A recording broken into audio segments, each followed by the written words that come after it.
What does it mean to have a gender? That might sound like a bit of a strange question.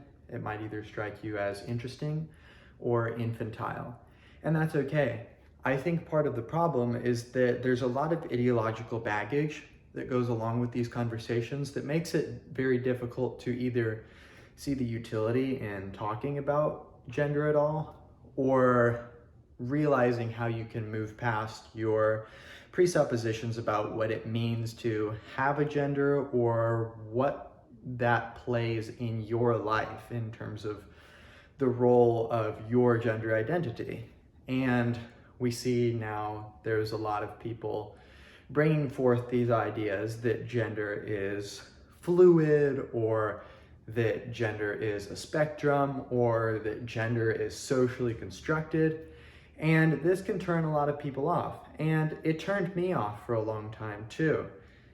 As I was visiting my college that I'm going to go to over the summer, one of my professors I saw had written a book, and it was this one, Rationality, Representation, and Race by Deborah K. Heikes. And it's a really interesting read, and it gave me a lot of food for thought. I didn't realize until later that Judith Butler had been doing a similar thing in Gender Trouble, and that really Rationality, Representation, and Race was kind of just picking apart a particular topic in Gender Trouble. In Rationality, Representation, and Race, the idea is that what it means to be a rational agent is important to our ethical systems and our political systems, and that historically philosophers such as Kant have used a very narrow understanding of rationality to restrict rational capabilities to men, and that this is one of the ways in which we have sort of a patriarchal order of knowledge happening, which is a very interesting idea. And that really got me thinking about feminist thought and feminist philosophy. And the importance is that our talks about gender might seem like they're restricted to something very personal, but in fact, they have much broader implications for other philosophies in terms of what it means to have a self-identity, how identity is related to one's circumstances. You know, is identity socially constructed? Are there concrete factors in one's identity that transcend the circumstances one is in and give it some sort of universality? Or is identity something that is strictly contingent to the situation? And when one thinks about what it means to be male or female, or masculine and feminine, or man or woman, all of these words have different connotations behind them. And some of them seem like they are correlating more towards our talk about sex, about the sort of organs that you have on you. For example, I am a male because I have the male reproductive organs, and a woman is a female, or a person is a female by having those feminine reproductive organs. But of course, that talk of sex is, or at least many of us would say, is very separate from the talk about gender, and that gender is more of a personal response to the feelings associated with one's identity, of what it means to be a male or what it means to be a female. Because we commonly like to think that gender can be reduced to our sexual organs, or, you know, I am a masculine man, or I am a man because I'm tall and I have the general physique of a man, and you know, I'm more prone to color blindness than other persons, and I can pee standing up. You know, all this stuff is typically reduced to the idea of what it means to be a man. But of course, that's not really the case, even when you think about, for example, there are certain physical abnormalities, such as having a micro penis or something like this, where the lines that we've created prior to our understanding of these conditions start to become a bit more gray when we realize that even physical sex is a bit broader than we might like to think. And there's a really interesting video that Forrest Valkai did, which was talking about genetics and chromosomes with regards to, we have this binary between XX or XY in terms of, this is what makes you a male or a female. When in actuality, we've come to realize in modern genetics that it's a bit more complicated than this.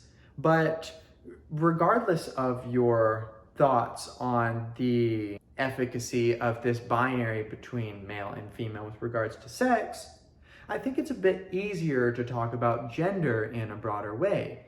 Because strictly speaking, when I say I'm a male, I am not assuming that when I say male, I am talking about the maximum masculine form of a person. For myself, personally speaking, there are many aspects of myself that are a bit more feminine. I'm typically not as into, like weightlifting or like hoorah, like beating on your chest kind of masculine stereotypes. I'm very emotional compared to a lot of other men around me. And I have certain kind of things when I'm social with regards to how I talk to other people and the sorts of activities I like to do. And, I like to know about drama and all this stuff, which might make you say, well, okay, you're not like the Hercules ideal of a man, but obviously I'm still a man. Even if we want to completely reduce things to a heterosexual understanding, you look at me and you say, I'm a man.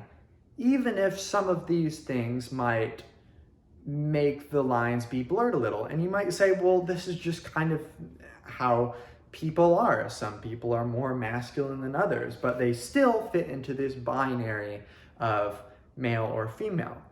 But this makes us bring into question this binary, at least with regards to gender, if you don't even want to get into biological sex, that gender is a wider spectrum and is not simply a binary of either you're a guy or a girl.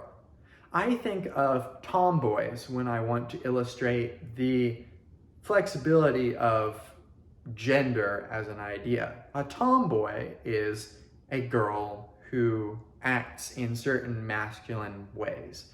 Maybe this might be a girl who likes to play sports, or likes to lift weights, or really likes red meat, or I don't know, wants to be one of the guys or something like this.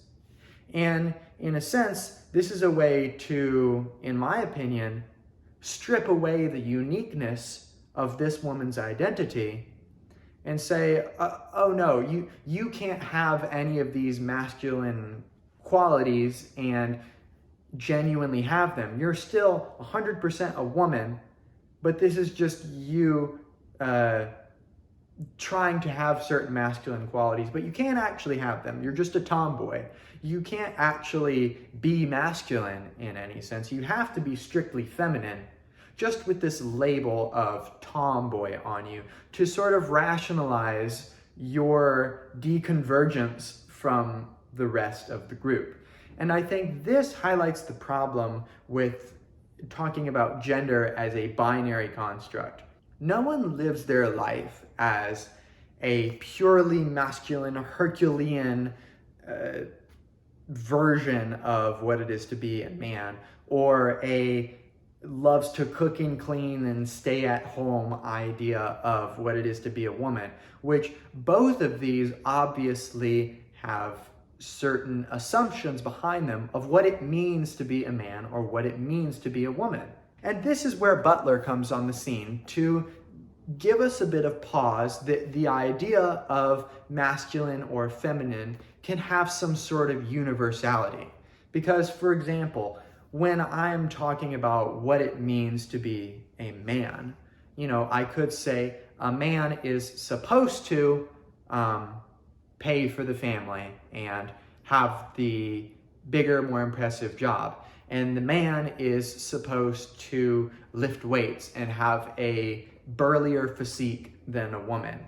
These are clearly and obviously stereotypes about what a man is supposed to be. There are all sorts of, this is even a stereotype in and of itself, but gay men are notorious for generally being a bit leaner in terms of their physique. And, if you dig into this for 2 seconds, there are plenty of like super big, burly gay men who like other men who are big and burly, or like other men who are lean and small. And clearly there seems to be a very problematic way with understanding gender as having these sort of categories like male or female, precisely because what that word means depends on who you are.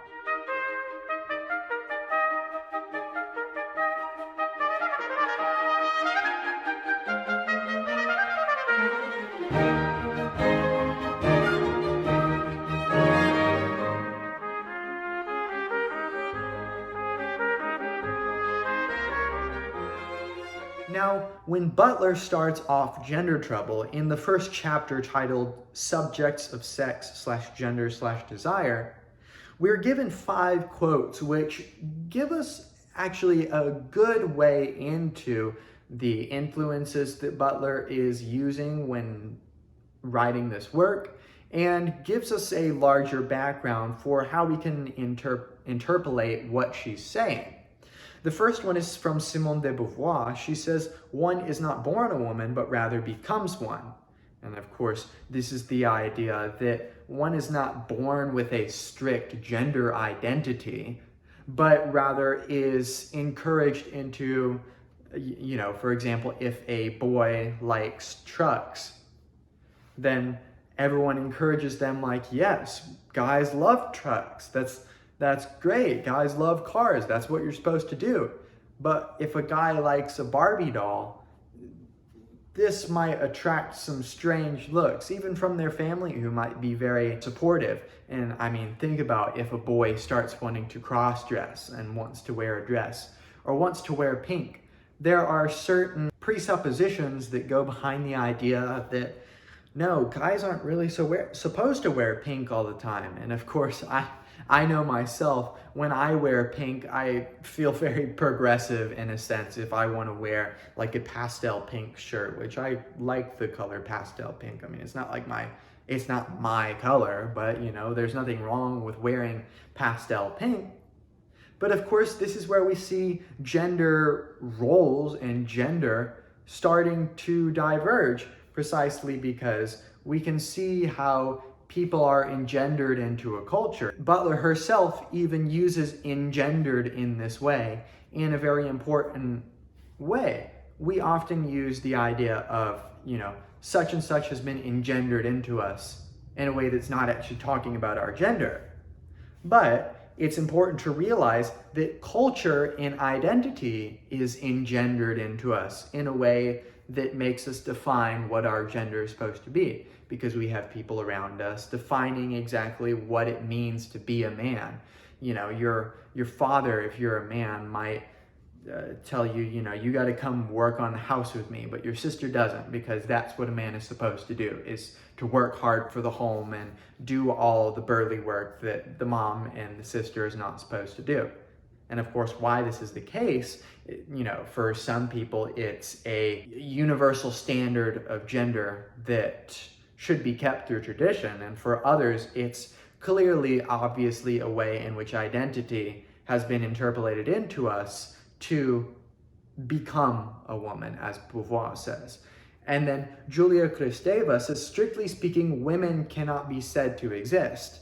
And this is a very radical and almost anti-feminist saying on the face of it. But Butler goes on to talk about this sentiment in great detail later by talking about the idea that women being this edifice of identity, of shared characteristics, might actually be an anti-feminist way to philosophize, because you restrict what it means to be a woman such that, feminism is supposed to be all about liberating women as a class of people who have historically not been represented. But as Kristeva might say, and Butler goes on to say, is that by creating a sort of shared identity of women have such and such and such characteristics, we might actually be creating an anti-feminist philosophy by trying to create solidarity among women. And the other quotes at the beginning aren't as important, at least for our purposes, but I think one of the important ones is from Foucault, when he says the development of sexuality establishes this notion of sex, which is very interesting because it creates a larger meta-narrative for exactly what it means to be, for example, masculine with regards to sex, which is that there is a interpretive background that has to be had within, say, the sciences, for example, that determines what exactly, for example, is a normal sex organ. You may look at a micropenis and you could call this an abnormality, but really I think that would be doing a disservice to exactly what it means to have a variable identity, because you've simply taken all the spots that go outside of our normal domain. And of course, biology requires, in a sense, having some sort of normative structure of, okay, the stuff that usually is the case, this is what we use to define a man or a woman. We don't usually use the exceptions of the rule as the rule, but in a sense, and I think this is why Foucault is wary of, for example, he talks about in his History of Sexuality, the problems with creating this binary of sex, is precisely that it requires certain epistemes, or certain ways of interpreting data and ways of interpreting what is the purpose of biology, for example, to create binaries that might not actually exist. And when, for example, a micropenis comes on the scene, we're quite shocked. I mean, even if you look at a picture of a micropenis, there's a sort of implicit rejection that goes into your mind of, oh, this is not normal, this is weird. And of course, this brings into the question the idea of what it means to be normal. And should we use normativity as our method to decide identity at all? And I think this is what Butler is so critical of and why this work is so interesting. Now, when Butler starts off her work, she starts off in a way which is actually very similar to the larger question in Rationality, Representation, and Race, which is, what does it mean to be a subject? When we talk about our ethical systems, there are certain entities which are subjects of our ethical concerns. For example, usually that's humans.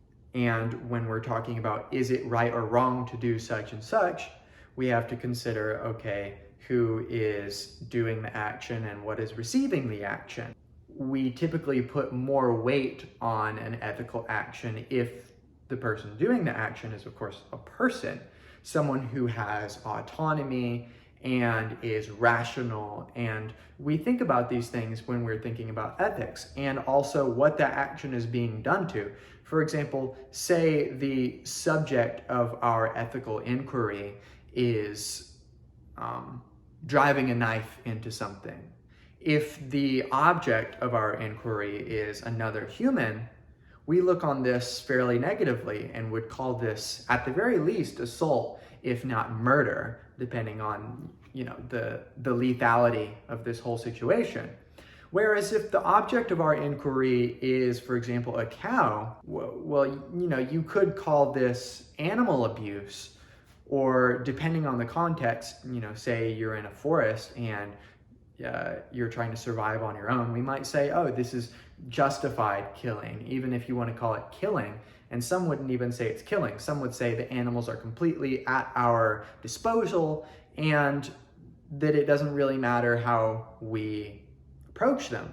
And of course, the substance of this object is very important because, of course, when we talk about murder, for example, part of the reason we look so negatively upon it is because it's a subject attacking another subject. They are someone who is rational and has feelings and has personal agency. And all of this comes together to make us look fairly negatively on the situation because it's one subject who is, the thing we're trying to protect in our systems of law and things like that, is attacking another subject who is also being protected under the law. Whereas if they were driving this knife into a cow, we don't look as negatively upon this precisely because this isn't the sort of subject that we really care to protect when we're talking about our ethical situations or our juridical systems. And Butler comes on the scene to talk about juridical power and talking about the way that, in a sense, juridical power creates the subjects that it goes on to protect. She says, juridical power inevitably produces what it claims merely to represent. Hence, politics must be concerned with this dual function of power, the juridical and the productive. In effect, the law produces and then conceals the notion of a subject before the law in order to invoke that discursive formation as a naturalized foundational premise that subsequently legitimizes that law's own regulatory hegemony. Which all this is trying to say, and this is very much something Foucault would try to say, is that our ideas of subjects is not something that our judicial systems, for example, just happen upon, but rather that our systems of jurisdiction create these identities of subjects, and that, whoever is in power, we like to think of this when we talk about a patriarchy, for example, that women are disenfranchised because there are men in power who, for example, take when the United States was founded, only men were allowed to vote, land-owning men. So there's this idea that, freedom and justice for all persons, but of course what it means to be a person is actually quite restricted. It's restricted to land-owning men. And this is part and parcel a problem of the juridical superstructure that is defining what it means to be a free subject, which is a land-owning man. And of course, as we got into this, we realized, no, that's too restrictive of our idea of a subject. And we're actually disenfranchising people that we've gone on to realize are very important subjects. So Butler is starting off here talking about the idea that, in a sense, power structures, power superstructures, create the substructure that they rule over and that they give verdicts over. And Butler goes on to talk about how does this impact women? Because, of course, like I just talked about, the problem is that women have historically been not represented as subjects under the law because the men in power, by having these men in power, these women have been subjugated. Butler says, indeed, the question of women as the subject of feminism raises the possibility that there may not be a subject who stands before the law, awaiting representation in or by the law. And again, this is what I was saying earlier, that the law and the subject are not inextricably separated and they sort of find each other, but rather they are much more culturally and societally linked together, precisely because what it means to be a subject requires some superstructure of, okay, what does it mean to be something worthy of ethical consideration? What does it mean to be worthy of being a citizen or something like this? And this is, in a sense, created by this superstructure of power. She goes on to say, perhaps the subject, as well as the invocation of a temporal before the law, is constituted by the law as the fictive foundation of its own claim to legitimacy. So again, the idea of a subject before the law is not actually something the law comes upon, but rather something the law creates. And in a sense, we should be wary of a subject before the law because this subject is being created. The prevailing assumption of the ontological integrity of the subject before the law might be understood as the contemporary trace of the state of nature hypothesis, that foundationalist fable constitutive of the juridical structures of classical liberalism. And this is the kicker. The performative invocation of a non-historical before becomes the foundational premise that guarantees a pre-social ontology of persons who freely consent to be governed and thereby constitute the legitimacy of the social construct. Now, of course, this goes back to social contractarianism, which is the idea that we as a society have entered a contract that we have agreed to, whereby we give up certain rights in order to coexist as peoples that might not otherwise do so, and that this allows us to, go on to create certain things that we might not be able to otherwise and achieve certain means that we might not be able to otherwise. Now, the problem that Butler is trying to point out is the problem of a non-historical before. The idea that the subject before the law is completely separated from history and that there are subjects just waiting here who then sign the social contract, which, who signs the social contract? That's another video in and of itself on social contractarianism, but the idea that subjects are before history and before the current cultural and societal situation is something Butler is being very critical of. And in a sense, she's critiquing a pre-social ontology, the idea that being is completely dissociated from sociality. But of course, many philosophers, I think of Heidegger, are very critical of this, that in fact the social conditions that one is within, the world that one is within, is not only linked to one's being, but defines one's being in a sense. And you can see that this is going to cause Butler to bring into question certain ideas of gender. If gender exists socially, what it means to be a man, for example, has evolved across time from being a chest-beating Viking to maybe men nowadays who are encouraged to get in touch with their feelings, because this has historically been a repressed behavior and something that has been termed anti-masculine. And we can see the social constructionism of gender that Butler is talking about when she says, if one is a woman, that is surely not all one is. The term fails to be exhaustive not because a pre-gendered person transcends the specific paraphernalia of its gender, but because gender is not always constituted coherently or consistently in different historical contexts. And because gender intersects with racial, class, ethnic, sexual, and regional modalities of discursively constituted identities. As a result, it becomes impossible to separate out gender from the political and cultural intersections in which it is invariably produced and maintained. So of course, being a certain gender is tied into a number of other factors such as race, class, ethnicity, and sexuality, and region. I think region is a very important thing when we're talking about gender. But all of these go to define what it means to be a certain gender. And I think this is the underlying background that one needs when, for example, Butler says everyone has their own idea of gender theory, or whatever she says in that famous interview she did. In my view, everybody has a theory of gender.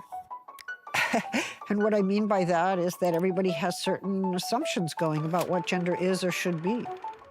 Now, in a sense, Butler hinges on some French terms and some French ideas, which in her preface, she points out the way this might be received in France. And a lot of the thinkers she's talking about, like Debord, are French, of course. And she adopts the thinking of someone, I think implicitly, and maybe not explicitly recognizes it, but Baudrillard, who wants to talk about the idea that, for example, reality and meaning is existent underneath some larger superstructure, and that trying to get outside of that superstructure would be a failure because you always have some sort of overlying structure of what it means to be anything.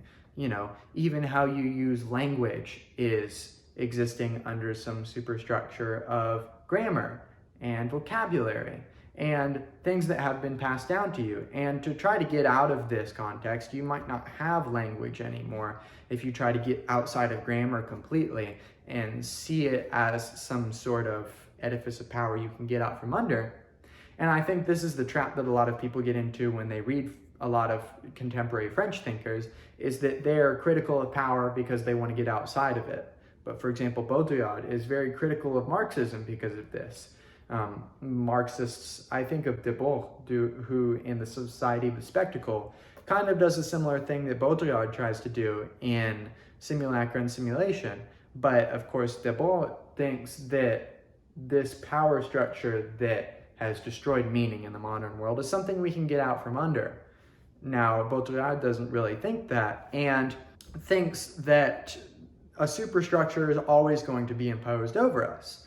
And Butler says something similar when she says, the juridical structures of language and politics constitute the contemporary field of power. Hence, there is no position outside this field, but only a critical genealogy of its own legitimating practices. And of course, we can clearly see the parallels to gender here, which is that, language and politics is our superstructure that we're operating under in terms of what it means to be a man or to be a woman. I think of Matt Walsh's ad or movie that he did, What is it to be a woman, or What is a Woman? What is a woman? Can you tell me that? Well, you're at the Women's March. You must have some idea. Please, if one person could tell me what a woman is. You are not here for women. We ask you to leave. What is that? I'm a husband. I'm a father of 4. I host a talk show. I give speeches. I write books. I like to make sense of things. A woman is not anything in particular. There is not one particular thing. It could be many things to many people. Some women have penises, right? Some men have vaginas. I like scented candles, and I've watched Sex and the City. Yeah. How do I know if I'm a woman? That's a great question. I think it's just a sad excuse for, an intellectual understanding of gender. I don't think he envisioned it to be a very nuanced talk about gender, but rather just a way to bolster his own sad ideals about what it means to be a man or to be a woman, and just completely reducing any of the intricacies of gender. But of course, we can see how gender functions within a political order. There are ideas of representation that underlie gender, and in a sense, what it means to be represented is tied to your gender very specifically. For example, if you're in 1776, when America has been founded, or I should say the United States of America, because America is larger than that, to be represented is to be a man, and to be unrepresented is to be a woman. So of course, there is a political backdrop that is setting the stage for adding some oomph to your gender in terms of what it actually means to be a person. Because to be a man is to have this power in this free society, the idea of if it's even a free society is again a question for another day. But to be represented and to be a man, this bolsters one's masculinity to a divine scale, where you are all of a sudden a real subject who has real power, who has escaped from this oppression in Great Britain and has power. But to be a woman is to be subjugated under the rule of not only men, but a order of gender, of what it means to be a woman in general, of the tasks you're supposed to do, and of, I think of the Bible verses about keeping silent in church.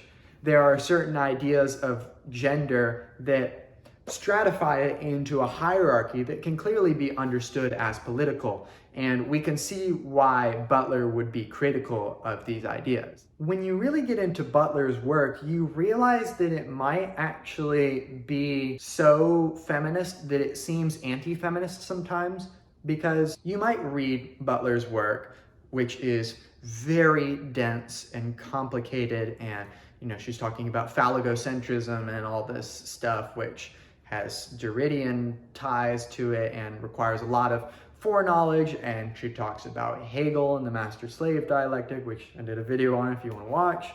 But she's deconstructing gender in a sense and trying to talk about the idea that maybe a concrete identity for gender might actually be something very negative. And Butler says, do the exclusionary practices that ground feminist theory in a notion of women as subject paradoxically undercut feminist goals to extend its claims to representation? And this is what we were talking about earlier. If we want to represent certain people, you could either do this by creating a group that has a very strong identity that fights for its representation, or we can talk about a very different sort of politics that Butler talks about later, which is the coalitionist theory of politics.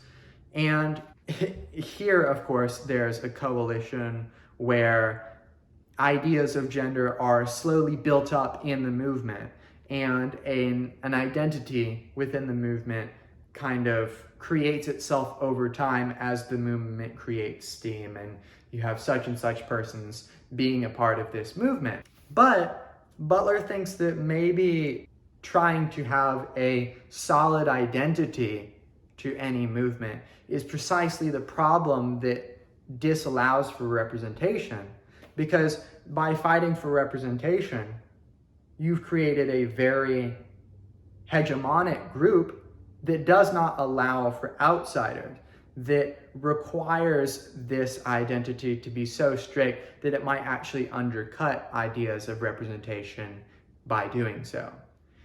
In terms of an alternative understanding of politics, Butler says that perhaps also part of what dialogic understanding entails is the acceptance of divergence, breakage, splinter, and fragmentation as part of the often tortuous process of democratization. It would be wrong to assume in advance that there is a category of women that simply needs to be filled in with various components of race, class, age, ethnicity, and sexuality in order to become complete.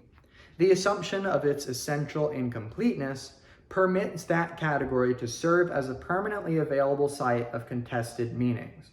The definitional incompleteness of the category might then serve as a normative ideal relieved of coercive force. And relieving of coercive force, we can clearly see how this is related to Foucault, who very much wants to relieve us of coercion, especially from powerful institutions like the prison or the mental institution, or ideas of sexuality even. Here, Butler is trying to get us to look at a system where, rather than seeking identity as our edifice for political action, instead we realize that divergence, breakage, splinterage, all this is necessary to true representation. Because if we merely break this off to the side, and Butler even says this, we're ruining our whole project, because we're seeking representation, but representation of only a specific group, which is precisely the kind of representation of, say, men in 1776, of land-owning men. It's representation, but it's not real representation. It's just a barred subject who is the only subject that is actually a subject. And you just artificially cut off all the divergence that doesn't fit in within your critique. And Butler's idea of gender it's almost the maximization of gender fluidity in our understanding of gender, which is precisely that Gender is defined by divergence and breakage and splinterage and fragmentation, and that our ideas of gender, by being open enough, is going to help us establish this true relieval of coercive force. In a way that is almost paradoxical, Butler ends off section 4 of chapter 1 by giving us a definition of an undefinable category, or rather doing the reverse, giving a non-definition to a category that she recognizes is undefinable. Gender is a complexity whose totality is permanently deferred, never fully what it is at any given juncture in time. An open coalition, then, will affirm identities that are alternatively instituted and relinquished according to the purposes at hand.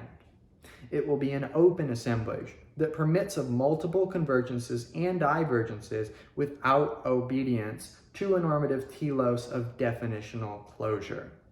Here, the great problem is closure, because, we talk about closure in psychology, for example, of receiving closure in certain traumatic situations, and that closure is important.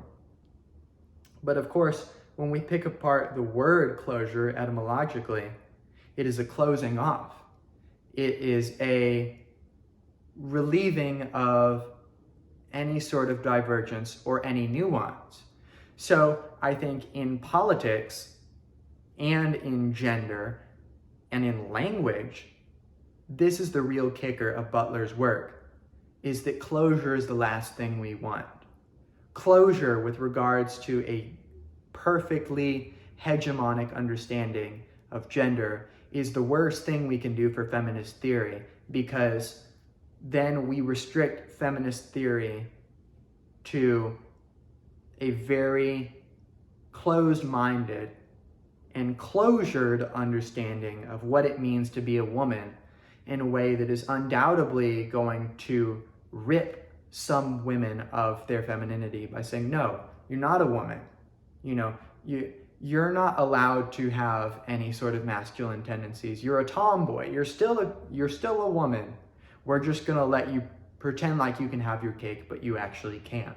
In this sense, this is the true magic of Judith Butler's Gender Trouble, is it gets us to question gender in a very fundamental way, which is that if we are too strict with our understanding of what it means to be a subject, or in Heikes' case, a rational agent, we actually do a great disservice to the grand narrative of feminist theory, which is that feminism is not just about women. We can see that feminist studies has gone on to create race studies, critical race theory, and other ideas of marginalized persons, like African American studies, and all of this has stemmed out of the idea that feminism and feminist theory is not just about women. It's actually a much larger product of getting out from coercion. And we can see that Butler's project here of what true feminism is almost so feminist, it's not feminist anymore. And that's the reason this is so interesting. So I highly encourage you to pick up this work. I'm not finished with it yet. I'm only on page 20-something, and already it's been invaluable in my understanding of Foucault and Hegel and even Heidegger and other people like this, and sort of bringing things into a modern lens. So I hope this has been helpful. Share it with someone that you think might enjoy this understanding of gender, or someone that you might think wouldn't. That's it, and I'll see you in another video.